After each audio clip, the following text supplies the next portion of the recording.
Very good morning students. हम chapter number 12 consumer protection study कर रहे थे।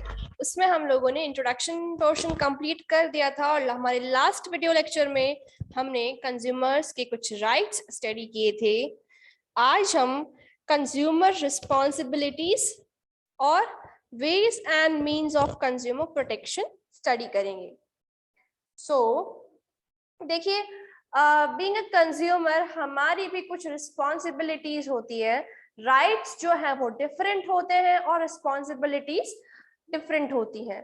ओके, तो look when a consumer should keep in mind the following responsibilities while purchasing and using and consuming goods and services। देखिए, सबसे पहले तो हमें कुछ चीजें माइंड में रखनी चाहिए। First is be aware about various goods and services available in the market so that an intelligent and wise choice can be made। हमेशा हमें मार्केट में जो भी प्रोडक्ट है उसके बारे में अवेयर रहना चाहिए ताकि हम एक इंटेलिजेंट चॉइस, क्योंकि बहुत सारी प्रोडक्ट्स होंगे हमारे पास में, हम लोगों के पास में चॉइस होंगी, तो हम क्या करेंगे, अवेयरनेस, अगर हम अवेयर रहेंगे इन सारे प्रोडक्ट्स के बारे में तो हम बेस्ट चॉइस जो है वो अपने यूज कर सकते हैं। Second, buy only standardized goods as they provide quality assurance। हमेशा एक स्टैंडर्डाइज्ड जो प्रोडक्ट्स हैं वो ही चूज करें। हमें लोकल या डिग्रेडेड जो प्रोडक्ट्स है यूज नहीं करने चाहिए। उसके पीछे रीजन क्या है? बिकॉज उनकी जो क्वालिटी है वो बहुत ही अच्छी होती है। क्वालिटी एश्योरेंस जो है वो हमेशा अच्छे प्रोडक्ट और स्टैंडर्डाइज्ड प्रोडक्ट्स में मिलती है। सेकंड, देखिए, स्टैंडर्डाइज्ड प्रोडक्ट्स का मतलब ये नहीं है ज्यादा पैसे देकर, जैसे जिनके ऊपर ट्रेडमार्क हो, जिनके स्टैंडर्ड्स गवर्नमेंट ऑफ इंडिया के जो प्रोवाइड करती है, जो standards government of India provide करती है, जो कि आपके लिए, आपकी हेल्थ के लिए सेफ है, वो जैसे अगर हम लोग इलेक्ट्रिक गुड्स खरीदते हैं तो उस पर ISI मार्क होना चाहिए। फूड प्रोडक्ट्स खरीदते हैं तो FPO मार्क होना चाहिए। अगर हम ज्वेलरी खरीदने जा रहे हैं तो हॉल मार्क होना चाहिए, है ना। और एग्रीकल्चर प्रोडक्ट्स अगर अपन यूज कर रहे हैं तो एग मार्क होना चाहिए, जैसा कि हम लोगों ने पहले ट्रेडमार्क्स के बारे में हमारे लास्ट वीडियो लेक्चर में स्टडी किया था। Then point number 3 is learn about the risks associated with products and services, follow manufacturer's instruction, use the product safely। देखिए, जो भी मैन्युफैक्चरर है, जो भी बनाने वाला है प्रोडक्ट को, उसने कुछ गाइडलाइंस हमेशा दे रखी होती हैं, डायरेक्शन ऑफ यूज या ये सब चीजें, तो हमें हमेशा ये चीजें ध्यान रखनी चाहिए। डायरेक्शन ऑफ यूज का ध्यान रखना चाहिए हमें, ताकि हम उस प्रोडक्ट को सेफली यूज कर सके। Then fourth, read labels carefully so as to have information about prices, net weight, manufacturing and expiry date. हमेशा हम देखते हैं कोई भी प्रोडक्ट खरीदने से पहले उसकी एक्सपायरी डेट देखते हैं, वो कब मैन्युफैक्चर हुई है वो देखते हैं। फॉर एग्जाम्पल, हमने एक प्रोडक्ट खरीदा, उसके ऊपर एक्सपायरी डेट नहीं गिवन है, सिर्फ मैन्युफैक्चरिंग डेट गिवन है। मैन्युफैक्चरिंग डेट जो है वो गिवन है, जैसे मैन्युफैक्चर हुआ है वो 2022 जनवरी में। ओके, और एक चीज हमेशा लिखी हुई होती है, एक्सपायरी डेट नहीं लिखी हुई होती है एग्जैक्ट, या मंथ, एक्सपायरी मंथ गिवन नहीं होता है, बट एटलीस्ट ये मेंशन जरूर होगा बेस्ट बिफोर जितने भी month, best before for example 12 months. तो 2022 जैन से लगाकर 2023 जैन तक आप उस पर्टिकुलर प्रोडक्ट को यूज कर सकते हैं। तो हमेशा मैन्युफैक्चरिंग डेट और एक्सपायरी डेट को ध्यान में रखें, उसका प्राइस, उसका नेट वेट, न्यूट्रिशंस उसके अंदर कौन से हैं, वो सारी चीजें आप जरूर देखें। Then assert yourself to ensure that you get a fair deal।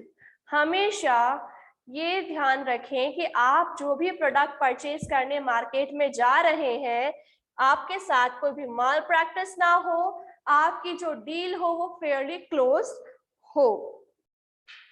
Be honest in your dealings choose only from legal goods and services and discourage unsurplus practice like black marketing, hoarding, etc.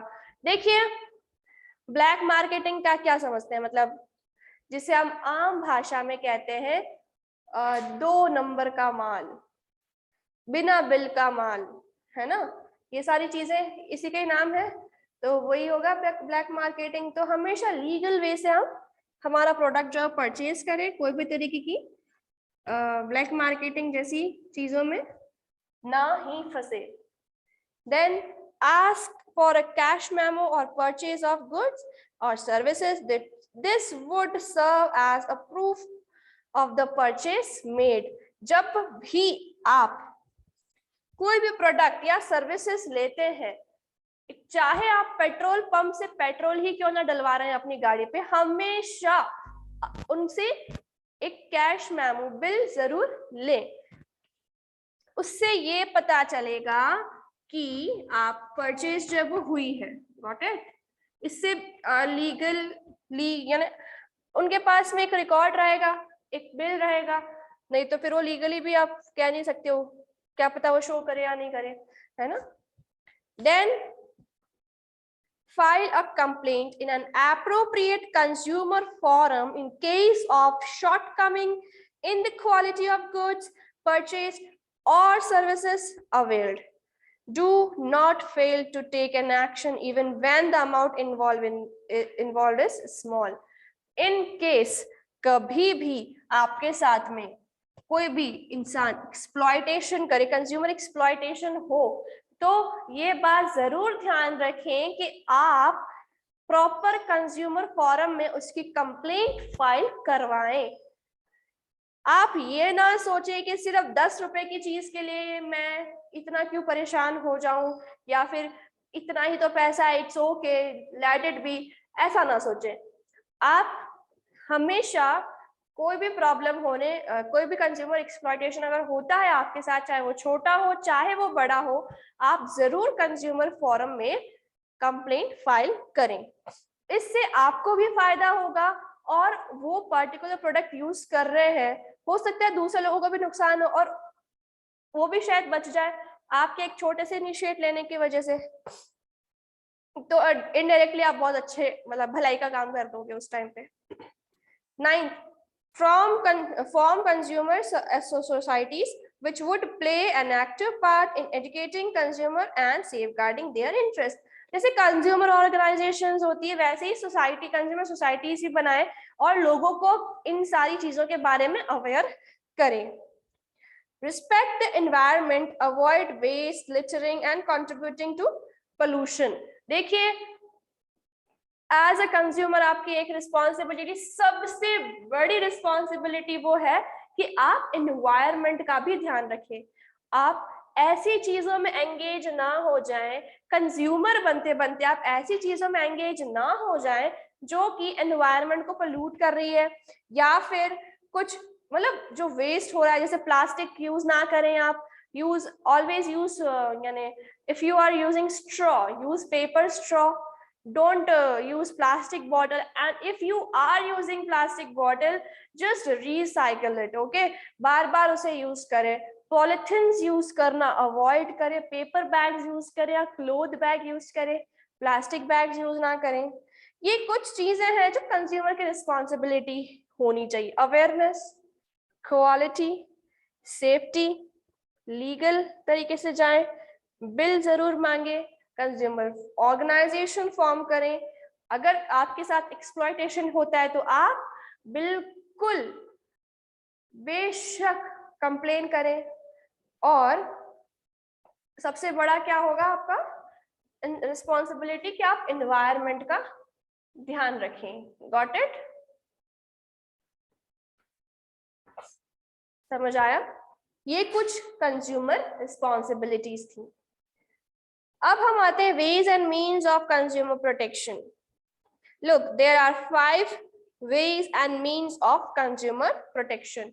यहां से मैं इसे rough कर देती हूँ, rough करके, and हमारा next topic जो होगा वो है consumer way and means of consumer protection. देखिए किस किस तरीके से हम we can seek protection being a consumer.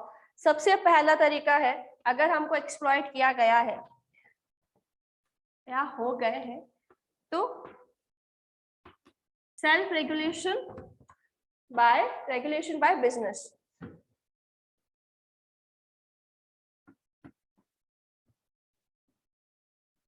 देखिए अगर किसी भी इंसान को अपना बिजनेस जो है वो लॉन्ग टर्म के लिए चाहिए तो कभी भी वो अपने कंज्यूमर को अनसेटिस्फाई नहीं करेगा।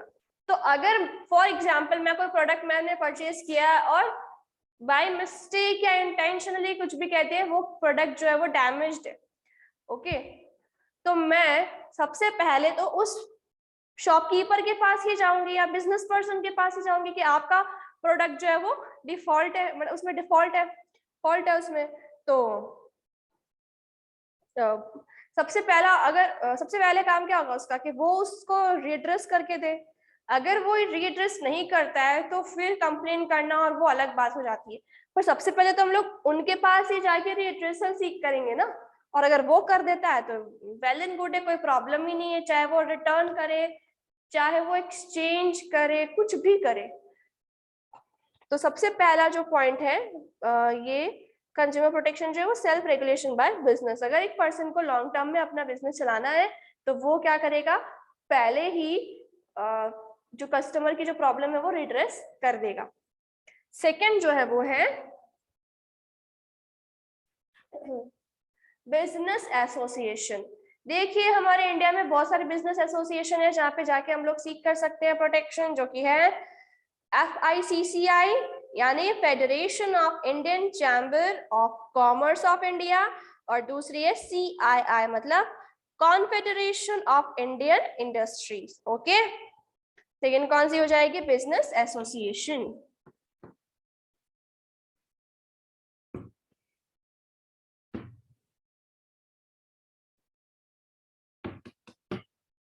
देन थर्ड जो होगी वो कंज्यूमर अवेयरनेस। देखिए एक मतलब एक बार इसे रीड करते हैं इस पैराग्राफ को। A consumer who is well informed about his rights and the reliefs available to him would be in a position to raise his voice against any unfair trade practices or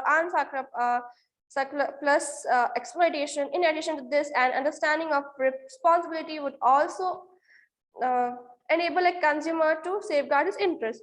In this regard, the Department of Consumer Affairs, Government of India, has been undertaken the campaign Jago Grahak Jago through multimedia awareness.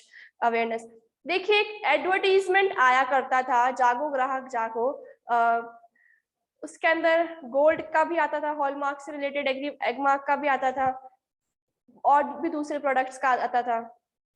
तो वो government of India का initiate था, वो जो है consumer को aware करने के लिए वो चाहती थी मल्टीमीडिया, मतलब बहुत सारे तरीके से उसने, चाहे वो रेडियो चाहे वो टेलीविजन के माध्यम से हो चाहे पोस्टर्स के माध्यम से हो, गवर्नमेंट ऑफ इंडिया ने कंज्यूमर को अवेयर हर तरीके से किया है। फिर फोर्थ जो है वो क्या है, कंज्यूमर ऑर्गेनाइजेशन, कंज्यूमर अवेयरनेस जो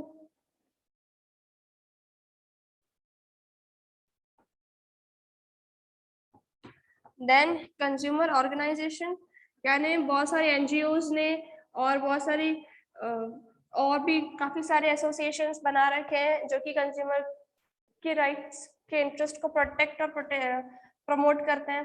तो ये जो है कंज्यूमर एसोसिएशन में चले जाएंगे सारे points. Sorry, consumer organisation association बातें की है।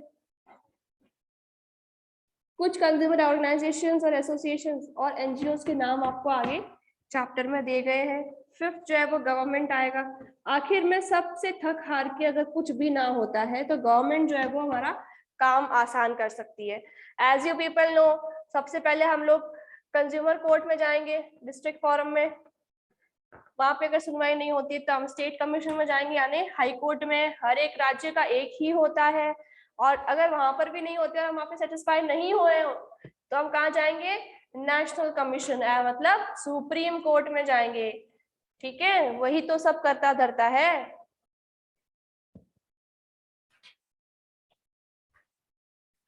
तो आई होप आपको ये जो पॉइंट्स मैंने आपको समझाए हैं समझ में आए हो। और इन केस अगर आपको इन सारी चीजों में कोई भी डाउट हो तो you can ask me whenever you want to। आप मुझे मैसेज कर सकते हैं, आप मुझे कॉल करके पूछ सकते हैं, बट स्टिल काफी सारी चीजें तो इजी थी, समझ में तो आ गया होगा, नहीं भी आए तो भी कोई इशू नहीं है, you can ask me whenever you want। सो आज का लेक्चर हम यहीं पे फिनिश करते हैं। नेक्स्ट वीडियो लेक्चर में हम redressal agencies under consumer protection act study करेंगे, फिर हम रोल ऑफ कंज्यूमर ऑर्गेनाइजेशंस पढ़ेंगे और उसके बाद ये चैप्टर फिनिश हो जाएगा। So thank you students and have a nice day.